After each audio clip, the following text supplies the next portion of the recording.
So hello everyone, welcome and welcome back to the channel. This is Anjali Kashyap. I hope आप सारे लोग ठीक होंगे, स्वस्थ होंगे और मस्त होंगे। स्वस्थ और मस्त होना बहुत ज़्यादा ज़रूरी है मेरे डिक्शनरी में आजकल फिलहाल। तो चलिए बात करते हैं अपने एग्जाम एक्सपीरियंस पे। ऑनेस्टली ये जंग था जो हम लोगों ने जीत ली है, मतलब एग्जाम देना एक जंग बन गया था। क्योंकि अगर मैं अपनी बात करूँ तो जीके जीएस के मेरे घर से मेरा सेंटर सिर्फ और सिर्फ 1.5 घंटे के डिस्टेंस पे था, और तो भी मैंने 5 घंटे का अप्रॉक्स टाइम लेकर के मैं गई थी सेंटर पे। और मैं इतनी लेट पहुंची जीएस जीके वाले एग्जाम सेंटर में कि मुझे तो लग रहा था कि आज मैं एग्जाम नहीं दे पाऊंगी। मैं 2:15 तक सेंटर पे पहुंची। 5 किलोमीटर का डिस्टेंस मैंने पैदल ट्रैवल किया। इतना ज़्यादा रश, और मुझे समझ नहीं आता है कि मतलब इतना क्यों वो टाइम का वो हो गया। मतलब उस टाइम एक टाइम की इंपॉर्टेंस समझ आ रही थी जब हम रोड पे दौड़ रहे थे, एंड तब जाके हम सेंटर पे पहुंचे। और मेरे सेंटर पे तो बहुत सारी गर्ल्स ऐसी थी जिनका एग्जामिनेशन छूट गया था। तो मैं मतलब वो एक जो पेन होता है ना वो 10 मिनट से, बट पता नहीं ये रूल क्यों इतना गंदा है कि 10 मिनट से भी लेट को बच्चे को अंदर नहीं जाने दिया जाता है। तो बट यही है। बट मैंने अपने एग्जाम सेंटर पे मैं पहुंच गई, और वही पहुंचना ही यार बहुत बड़ा जंग हमने लगा कि हम जीत चुके हैं। क्योंकि मैं और मेरी आंटी थी और हम दोनों का सेंटर बहुत डिस्टेंस पे था, तो भी हम पहुंच गए अपने टाइम से। अपार्ट फ्रॉम दिस अगर मैं बात करूं मेरे एग्जाम्स की, तो जीएस जीके के एग्जाम जो है वो मेरे ठीक ठाक हैं। मुझे नहीं पता कि आपको क्वेश्चन कैसा लगा, बट मुझे मॉडरेट टू टफ लगे क्वेश्चन, एंड मॉडरेट से ज़्यादा ही थे। क्योंकि मुझे ऐसा लग रहा था कि अनएक्सपेक्टेड क्वेश्चन थे।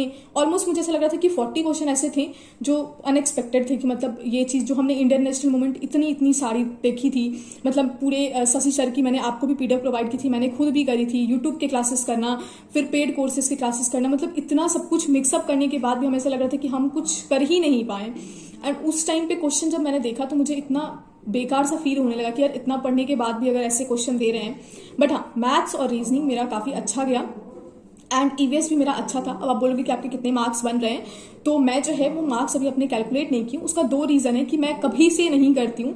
मैंने कभी आज तक नहीं किया कि मैं एग्जामिनेशन हॉल के बाद आकर के मैं अपने मार्क्स काउंट करने बैठूँ, क्योंकि उससे एक डीमोटिवेशन आता है। पहले ही से डीमोटिवेट हो आते हो कि मतलब थोड़ा सा अगर खराब आया तो फिर हम सोच में पड़ जाते हैं। और दूसरा रीज़न ये था कि थर्सडे को मेरी फास्टिंग थी, तो मेरी थोड़ी तबीयत भी ख़राब हो गई थी। क्योंकि मैं उतना ट्रैवल की थी बिना पानी वानी पिए हुए। मैंने एग्जामिनेशन हॉल में बैठी मैं बहुत देर तक, ऑलमोस्ट 10 से 12 घंटे की मेरी ट्रैवल जर्नी हो गई, और फिर उसका 2 घंटे का एग्जाम था। तो ये सीन था। फिर कल तो मेरा पेपर था, कल भी सेम चीज़, 10 घंटे की ट्रैवल और 2 घंटे का मेरा पेपर था।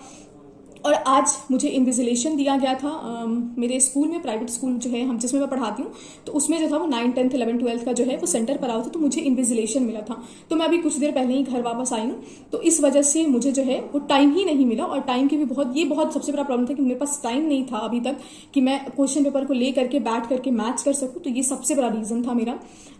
तो इसीलिए मुझे थोड़ा सा प्रॉब्लम हुआ।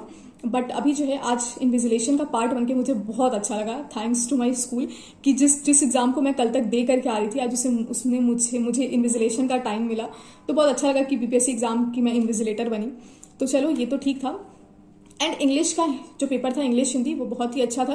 हिंदी के कुछ क्वेश्चन मुझे 1-2 थे जो वो थोड़े से घुमे हुए लगे, बट हाँ बहुत इजी था, स्कोरिंग था आराम से। मुझे लगता है कि सबके इंग्लिश और हिंदी क्वालिफाई हो जाएंगे। जीएस जीके में पता नहीं। और मैं ट्रस्ट में, अगर नेगेटिव मार्किंग होता ना, तो मैं सच बता रही हूँ, एक तो हम अटेम्प्ट नहीं करते, और बहुत सारे बच्चे ऐसे होते हैं जिनके नेगेटिव में मार्क्स चले जाते। वो तो शुक्र ये है कि नेगेटिव मार्किंग को हटा दिया गया है। तो हमें थोड़ा सा रिलैक्सेशन था कि हम 120 क्वेश्चन अटेम्प्ट करके आ जाएं। बट बहुत ही ज़्यादा बेकार क्वेश्चन था। आप अपना एक्सपीरियंस मेरे साथ ज़रूर शेयर करना। एंड बहुत सारे लोग बोले थे कि दीदी आपका लास्ट टाइम पे व्लॉग नहीं आया था। तो लास्ट टाइम पे इतना ज़्यादा हेक्टिक हो जाता है ना कि ये भी पढ़ लूँ वो भी पढ़ लूँ। मैं जिससे बात करी थी उन्होंने अगर कुछ नया बता दिया तो मैं वो भी देखती थी कि ये भी कहीं इंपॉर्टेंट ना हो। तो इस तरीके से चीज़ें होने लगी।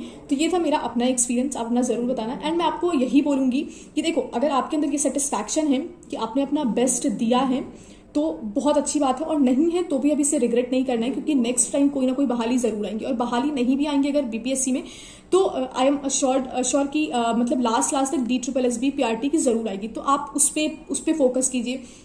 उसमें सबसे ज़्यादा स्कोरिंग सब्जेक्ट है, उसके तो सिलेबस भी थोड़े से ठीक ठाक है। उसमें सबसे ज़्यादा स्कोरिंग सब्जेक्ट है आपका साइकोलॉजी। मैंने साइकोलॉजी के बारे में बहुत सारी चीज़ें बता रखी हैं, तो आप अपना कमेंट करना, मैं ज़रूर जिस तरीके से मैं करूँगी। और बहुत सारे लोग जो मुझसे बहुत पहले से जुड़े हुए हैं, मैं उन्हें बता दूँ कि सीटेट के बाद मुझे DSSB ही करना था, लेकिन ये बीच में आते गए एग्जाम, तो मैंने बहती गंगा में हाथ धो लिया। बट मुझे हमेशा से सीटेट के बाद ही मुझे DSSB ही करना था। तो इसीलिए मैंने उस पर बहुत सारी रिसर्च करी थी अपने जब सीटेट खत्म किया था तब। एंड जब मैं अपने स्टूडेंट्स को भी पढ़ाती थी तभी भी मैंने बहुत सारे रिसर्च किए थे।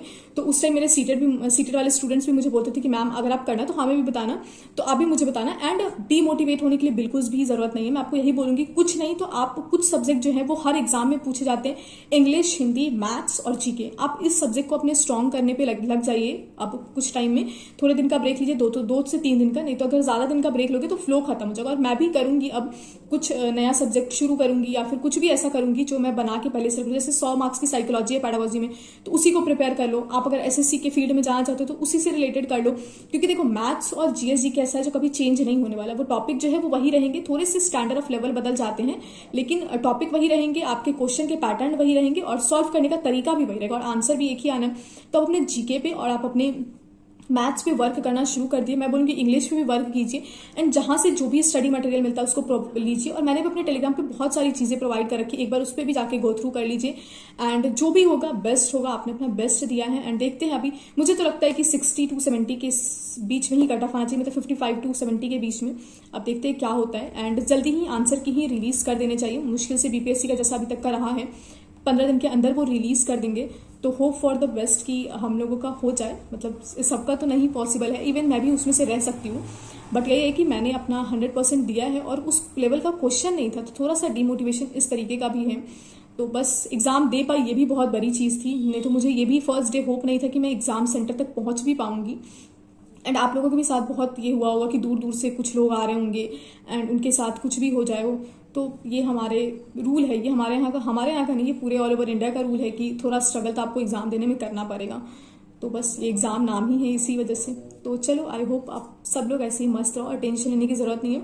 अपने आप पे वर्क कीजिए, क्योंकि नॉलेज कभी भी वेस्ट नहीं जाती है। एंड बीएड वालों का जो भी हो, होप फॉर द बेस्ट उनके लिए भी, क्योंकि मेरे घर में भी हैं बहुत सारे लोग जो भले ही एग्जाम ना दिए हो बीपीएससी का, लेकिन हैं तो वो बीएड वाले ही। तो बस मैं यही बोलूंगी, होप फॉर द बेस्ट हमारे लिए भी और उनके लिए भी और आपके लिए भी, सबके लिए भी। एंड आगे जो भी आप तैयारी करो, बस यही उम्मीद है कि आप फोड़ के आना, ठीक है। तो चलो, bye bye, good night and take care everyone.